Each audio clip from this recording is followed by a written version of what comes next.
Estamos já em contagem decrescente para o arranque da fase final do Europeu 2022 de handball masculino. Portugal, como todos vocês sabem, irá marcar presença. Estaremos num grupo um bocadinho complicado, mas a análise dos grupos não é para este vídeo, é sim para um próximo. Um dos primeiros passos a terem que ser dados, uma das primeiras decisões a terem que ser tomadas, é nada mais nada menos do que eleger os... Por acaso agora quantos é que são? Boa pergunta, mas não interessa. Eleger os jogadores que irão marcar a presença numa convocatória final. Uma convocatória marcada por ausências de peso, mas também por presenças bastante interessantes que eu, sinceramente, algumas delas não estaria à espera. Jogadores que, para minha surpresa, foram incluídos nesta convocatória e que terão aqui, nesta fase final deste europeu, uma oportunidade de ouro para darem um passo muito grande nas suas carreiras em termos de visibilidade e mostrarem-se para toda uma Europa do handball. Portanto, como tu já pudeste perceber, neste vídeo vamos então analisar esta convocatória de Paulo Jorge Pereira, nosso selecionador, para esta fase final do europeu. Vamos então começar pela baliza e olhando para os três guarda-redes que Paulo Jorge Pereira convocou, estamos a falar de Manuel Gaspar do Sporting, Miguel Espinha do Rennes e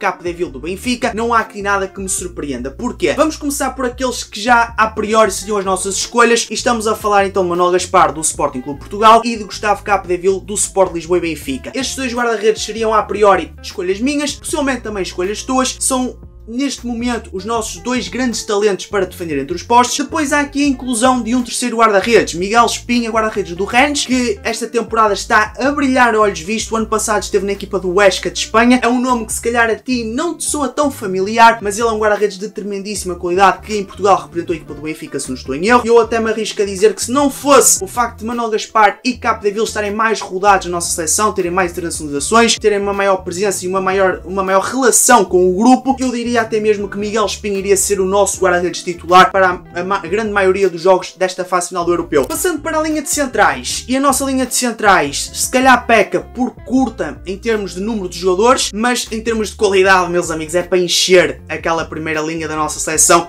no ataque. Estamos a falar de Rui Silva e Miguel Martins, os dois grandes talentos da nossa seleção, um mais jovem que o outro é verdade, mas temos um a brilhar no Futebol Clube Porto e o outro que já brilhou no Futebol Porto e agora brilha em terras húngaras na equipa do PIK Szeged. Mas em relação aos centrais eleitos por Paulo Jorge Pereira, não surpreende ninguém, penso eu. Portanto, seria entre estes dois, eventualmente aqui um terceiro central, mais à frente vamos ter aqui um lateral que, lá está, é uma das surpresas nesta convocatória, que também poderá fazer a posição de central, mas quando lá chegarmos falamos nisso. Indo agora às laterais, e o que é que nós temos para aqui? E é efetivamente aqui nesta posição que maior surpresa há, que maior dúvida gera nas nossas cabeças, incluindo na minha. Há aqui muita suspeita de que isto pode correr ou muito bem ou muito mal, porque há aqui muita inexperiência em termos de fases finais ao serviço de uma seleção principal masculina sénior e portanto vamos ver como é que isto vai correr. Mas vamos começar então por aqueles mais antigos. Gilberto Duarte, o lateral esquerdo do Montpellier, irá marcar a presença neste europeu. Ele tem sido fustigado por várias lesões ao longo da sua carreira. Estes últimos anos não tem sido fácil para Gilberto em termos de lesões e eu penso que Gilberto já está a entrar numa fase de decréscimo,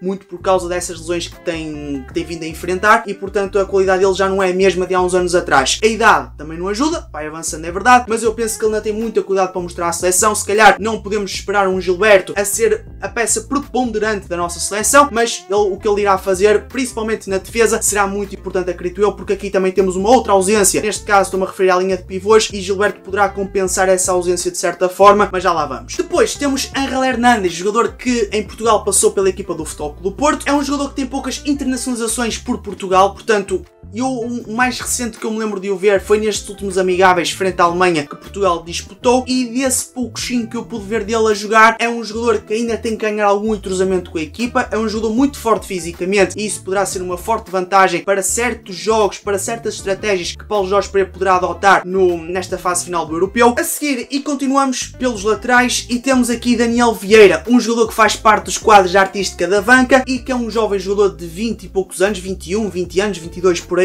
É um jogador que eu não tenho uma opinião formada porque eu não vejo muitos jogos do Avanca e portanto não sei até que ponto é que ele é assim, é assado, se irá adaptar bem, que tipo de dinâmicas poderá Portugal explorar, se ele é parecido em termos de certas características como por exemplo André Gomes que não está presente, mas estou mortinho para o ver jogar e eu acho que a inclusão deste jogador na convocatória, em primeiro lugar, é porque tem qualidade. Penso que Paulo Jorge Pereira não iria convocar um jogador não rotinado na nossa seleção assim às 3 pancadas. Portanto, tem que ser um jogador com qualidade. Possivelmente não irá ter muitos minutos, porque, como eu disse, é um jogador que não está rotinado na nossa seleção principal, mas é um jogador que já puxou a minha atenção e que eu vou estar ainda, vou ter o dobro da atenção a analisar os jogos da nossa seleção neste europeu. Depois temos Alexandre Cavalcanti, uma presença que não me surpreende, um jogador que está ao serviço do Nantes de França e que ele tem duas caras, tem duas faces, que é, ao serviço da nossa seleção, tem sido um jogador que peca por mostrar pouco, ou seja, nós temos noção da qualidade que ele tem. Porquê? Porque nós acompanhamos Alexandre Cavalcanti na equipa do Nantes, e no Nantes ele mostra ser um jogador que ainda não tem conseguido mostrar-se na seleção. Não sei se por culpa do plano de jogo ou da estratégia de jogo de Paulo Jorge Pereira, que ele não se está a adaptar muito bem ao sistema, ou se é por outra questão qualquer que nos é completamente alheia. Mas a realidade é que se Cavalcanti neste europeu estiver o Cavalcanti que nós todos vemos a jogar em França, meus amigos, Cavalcanti vai assumir a posição de uma forma que vocês vão ver. Depois temos dois nomes do Sporting Clube Portugal, dois nomes que se vão estrear em fases finais de grandes competições de seleção. Estamos a falar de Salvador do Sporting, lá está, e Martim Costa também dos quadros do Sporting, que é um jogador de uma qualidade tremenda. Eu não estava de toda à espera que ele estivesse presente nesta convocatória, mas a sua presença é muito bem justificada, basta olhar para os últimos jogos dele ao serviço do Sporting. Ele que é um lateral que poderá fazer a posição de central, e cá está, portanto, aquela limitação ter só dois centrais de raiz, Miguel Martins e Rui Silva, poderá aqui ser compensada pela presença de Martim Costa. Eu ainda assim acho que Martim Costa não terá os devidos minutos que merece nesta seleção, porque realmente Portugal não pode experimentar. A fase final não é para fazer experiências e, portanto, eu acredito que Martim Costa poderá não ter tantos minutos quanto os desejados, mas ainda assim eu penso que ele vai jogar, vai poder ganhar ritmo numa seleção principal e, portanto, só o facto de estar no europeu já é uma grande vitória. No caso de Salvador, lá está, é um jogador que eu já ambicionava que estivesse presente na fase final dos Jogos Olímpicos, é um jogador tremendo, ele sim irá compensar em muito a ausência de André Gomes. Eu acredito que Salvador tem tudo para ser um dos grandes destaques da nossa seleção nesta fase final, posso me enganar, mas finalmente temos Salvador numa fase final de uma grande competição de seleções top.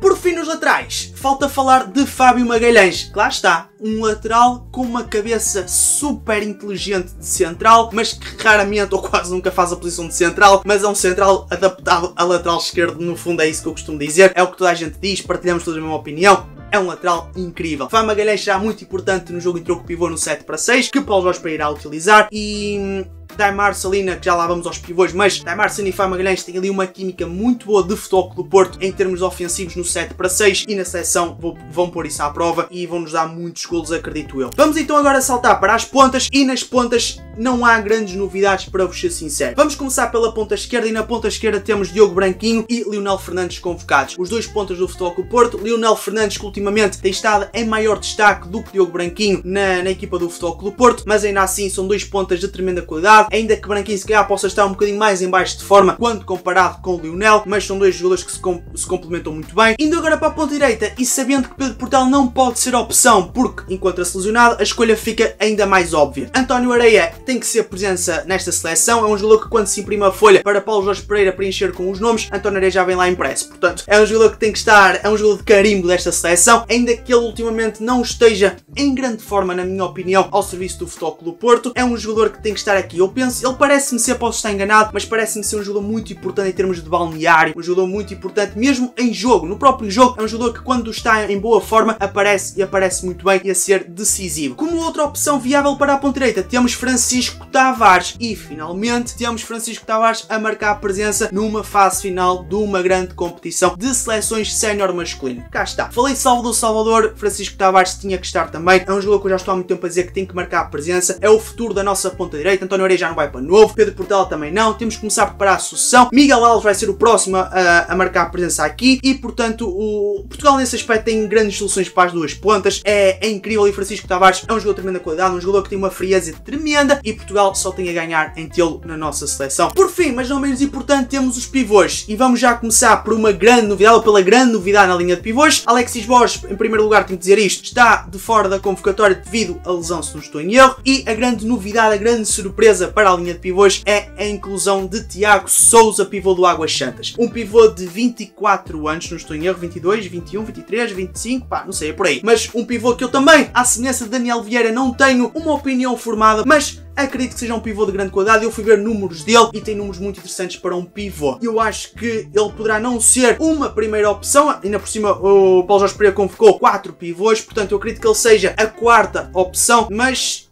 vai ter minutos. Eu quero acreditar que ele vai ter minutos e que além de ter minutos vai mostrar aquele pivô que é e a sua tremenda qualidade. Depois temos Vítor Iturriza, que não surpreende rigorosamente ninguém, não preciso estar aqui a alongar-me a falar de Iturriza porque Iturriza é Iturriza. Temos também Daimar Salina, lá está, também não preciso me alongar porque é Daimar Salina, se os seus pivôs não estivessem na convocatória, isso sim, era um crime. E por fim temos Tiago Rocha. Tiago Rocha, que pode surpreender um bocadinho, surpreende-me a mim, surpreende-me, ou seja, eu olho para Tiago Rocha no plano atual como um jogador de balneário, não um jogador para estar a levar 30 mais 30 minutos em cima, para estar ali sempre a rolar, troca de defesa, ataque, ataque, defesa. Não me parece ser esse jogador, parece-me sim ser um jogador mais de balneário. É um jogador que se transferiu para a equipa do Nancy de França, o Nancy que não está muito bem colocado, está em último lugar do campeonato se não estou em erro, e portanto é um jogador que eu acho que é mais pelo balneário. Tem qualidade sim, é um jogador que também já está numa fase descendente da carreira, isso é claro para todos, mas é um jogador que tem lá as bases, tem lá as suas qualidades, tem lá a sua esperteza, a sua mestria, mas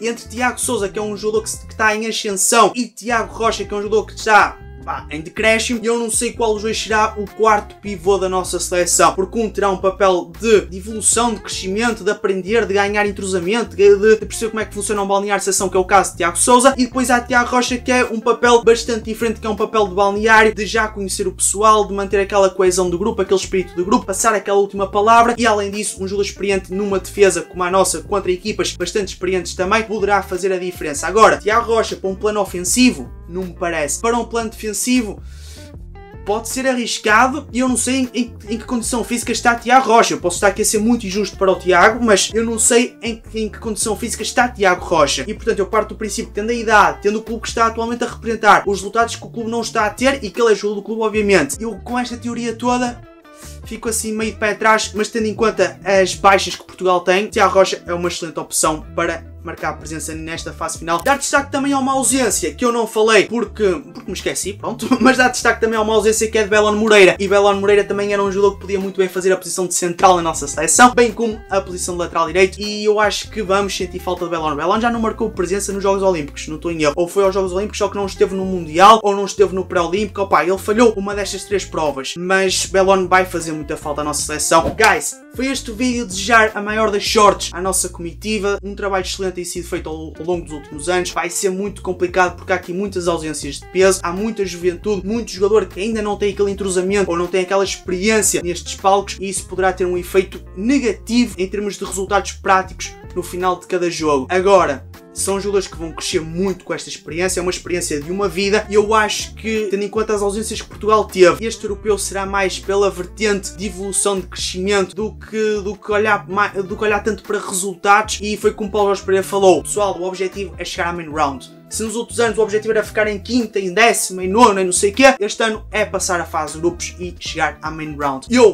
Vou analisar os grupos no próximo vídeo, mas posso já aqui dizer que será bastante possível que nós consigamos atingir esse objetivo, não estando eu aqui a puxar pelo meu patriotismo, mas eu acredito que Portugal pode sim passar a fase de grupos, mas se com outra equipa ou com outros convocados, sem lesões, sem nada, com aqueles que Paulo Jorge Pereira iria escolher a priori, se com esses nós pessoalmente passarmos a fase de grupos com um certo à vontade, eu acho que agora nem à vontadinha vai dar para passar, porque realmente vai ser muito complicado. As outras seleções também são muito capazes, com muita qualidade, e esperar para ver. Guys, obrigado por teres visto o vídeo até aqui. Com vocês foi Greg Leis, até à próxima e fui.